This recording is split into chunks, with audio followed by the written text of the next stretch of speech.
with the liberalism, that they believe in the lies, and it's going to be hard to get them to believe the truth. And that's always been the case, really. Right. But what I found though, when I went in there and just talking to him, like there was a gentleman that he says, I'm an atheist. He says, but you said you're pro-God. I'm like, and that ain't gonna change. But at the same time, they're willing to listen if we're willing to not talk at them, talk with them, and listen to them. I think we'll solve a lot. But we should talk about that as well. When you get a job, they start to get a little bit more conservative. When they start paying bills, yes. It didn't work on my nephew who went to Berkeley. Well, He got a job and there's nothing Berkeley. changed. I don't know what the statistics are, just to comment on this if you would. But I understand that there's a whole lot more Democrats up for re-election in the Senate than there are Republicans. I think that's true. It's like 3-1 or something. It is in the Senate. In the Senate, yeah. I don't know about in the House. Would you comment on our opportunity here? You want me to tell you what our opportunity is right now to bring people over? Because I actually have Congress people calling me saying, I'm going to support you, Lateresa, when you get to the November election, because they realize that nothing actually has been done. But our opportunity right now is to push the Second Amendment rights. Y'all actually think black people want to get their guns up? Really? Huh? You don't believe that? That's foolishness. And we have to learn, if we push that agenda of the Second Amendment rights, I mean, because even when I'm in the Dollar General, I do this hypothetically speaking thing. I'm in line, right? And if it's about 5 people in line, and I start a conversation, because this is how you know the role of the environment. And I said, what you guys think about getting your guns up? And the first thing they say, even the ones illegally say, oh, I'm gonna shoot. If I ask a patriot that, the response is the same. And this is a reality of it. I think right now how we can capitalize on what's going on is to push the agenda of the Second Amendment rights. This 2A, you even have rappers saying, we're not getting our guns up. We're not getting our guns up, because they know the reality of it. And we have to educate people and let them know how it will affect their lives. This is for the election.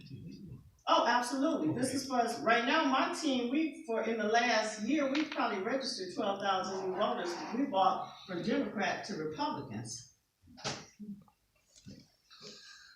President Trump has and continues to use the power of the purse to get things done, i.e. the sanctuary cities, et cetera, et cetera, et cetera.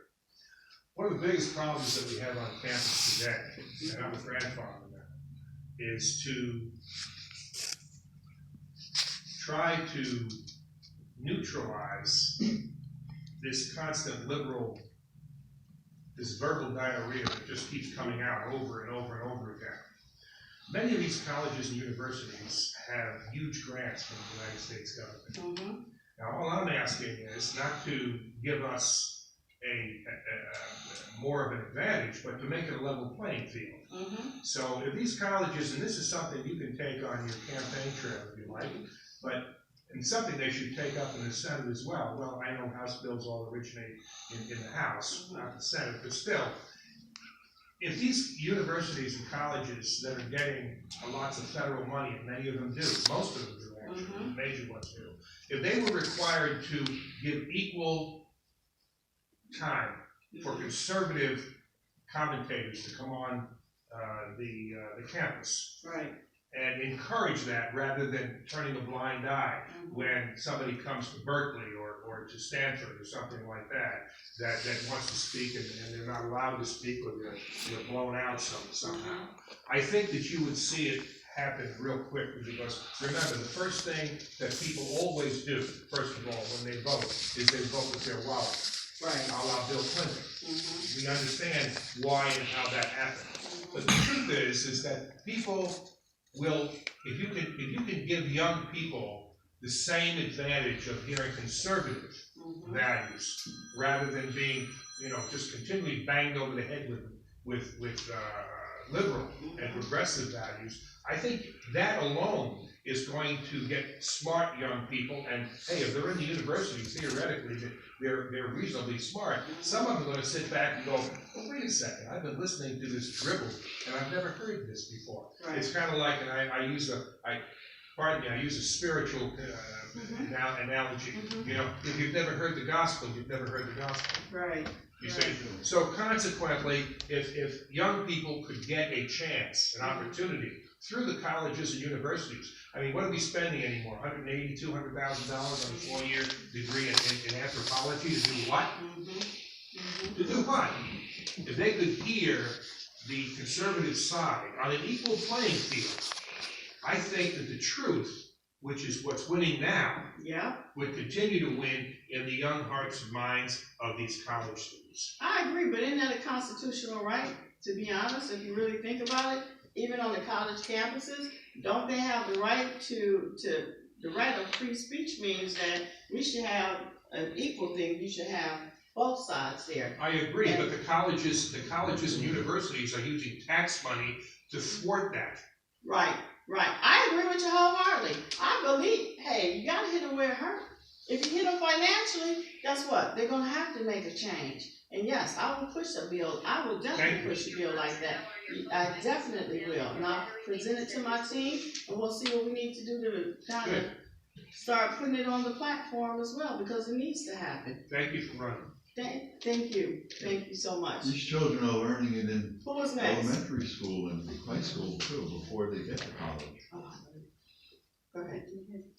Sure. Okay. I wanted to ask you about your opinion about the Muslims taking over our country like they are in Europe. Take the wheel. Go ahead. Muslims taking over our country. You know what? That is something that's actually happening.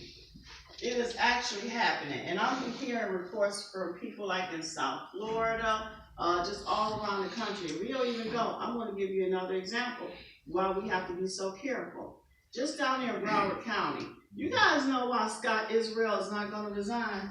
Do you know the second person that will take over if he resigns is a Muslim? You know how much sin's going to break off if that man get a position? This is why we have to pay attention to the people we're putting in position and the people that are put other people in position, and we cannot continue to ignore it because they're coming in. They're bringing their laws, they're bringing their behavior. Who wants that? Do I have to cover myself up? You know, they'd be killing me anyway because I talk too much.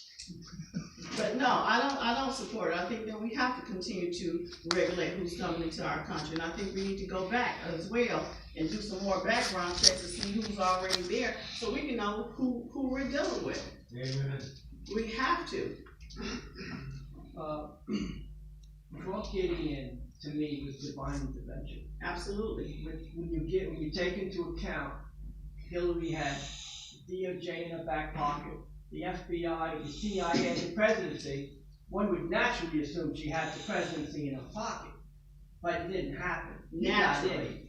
Mm-hmm. He got in. Mm-hmm. Okay.